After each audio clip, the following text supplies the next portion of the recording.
Hi parents, welcome back to Maya का motherhood. और इस वीडियो में हम बात करने वाले हैं बेबी के हेल्दी वेट के बारे में कि बेबी का वेट उसकी एज के अकॉर्डिंग किस तरीके से बढ़ता है। ऐसे कौन कौन से फैक्टर्स हैं जो बेबी के वेट को अफेक्ट करते हैं। सो वीडियो को एंड तक ज़रूर देखना ताकि आपको सारी चीज़ें क्लियर हो सकें। एंड चलिए स्टार्ट करते हैं। सबसे पहले बात करते हैं कि ऐसे कौन कौन से फैक्टर्स हैं जो बेबी के वेट को अफेक्ट करते हैं। Number 1, genetic structure. जैसे बेबी की शक्ल, उसके नैन नक्स, उसका कलर, उसकी हाइट, इन सब में बेबी के पेरेंट्स या उनके ग्रैंड पेरेंट्स इनका रिफ्लेक्शन दिखता है। वैसे ही काफ़ी बार बेबी का वेट भी अपने पेरेंट्स या उनके पूर्वजों पर डिपेंड करता है कि वो किस तरीके से बड़े हुए हैं।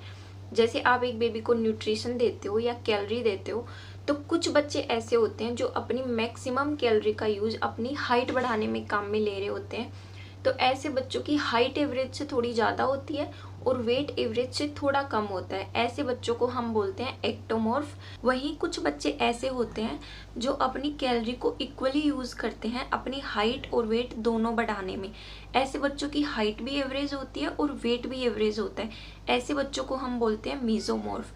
एंड कुछ बच्चे ऐसे होते हैं जो अपनी मैक्सिमम कैलोरी को यूज़ कर रहे होते हैं अपना वेट बढ़ाने में। ऐसे बच्चों का वेट एवरेज से थोड़ा ज़्यादा होता है और हाइट एवरेज से थोड़ी कम होती है। ऐसे बच्चों को हम बोलते हैं एंडोमॉर्फ।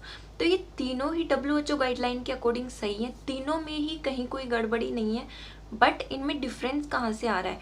ये डिफरेंस आ रहा है बेबी के पेरेंट्स या उनके पूर्वजों से कि वो किस तरीके से बड़े हुए हैं। तो ये हुई जेनेटिक स्ट्रक्चर की बात कि जेनेटिक कैसे इफेक्ट करता है बेबी के वेट को। इसके बाद आता है इन्वायरमेंटल फैक्टर।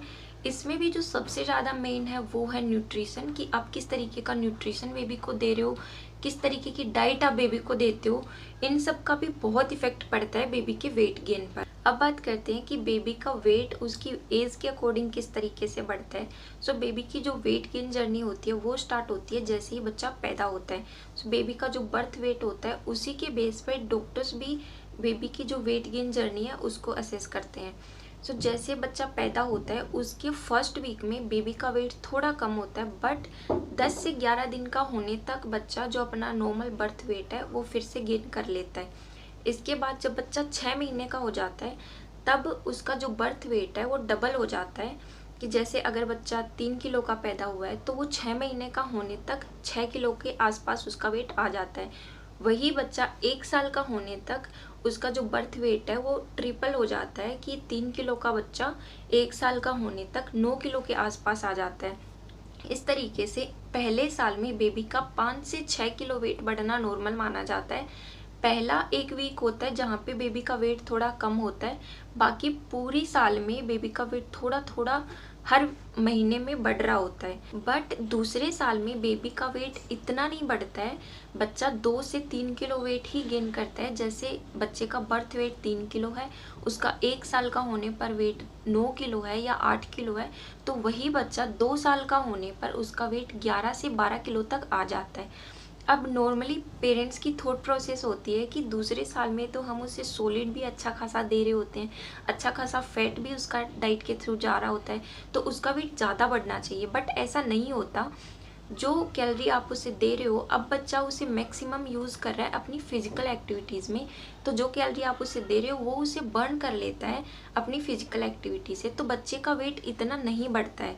आप सोचिए, अगर हर साल बच्चे का वेट 5 से 6 किलो बढ़ने लग गया तो बच्चा कहाँ से कहाँ पहुँच जाएगा। अगर आपके बच्चे का वेट नॉर्मल चल रहा है, वो अच्छा प्लेफुल है, उसकी फिजिकल एक्टिविटीज़ अच्छी हैं, तो आप बिना बात का प्रेशर ना लो।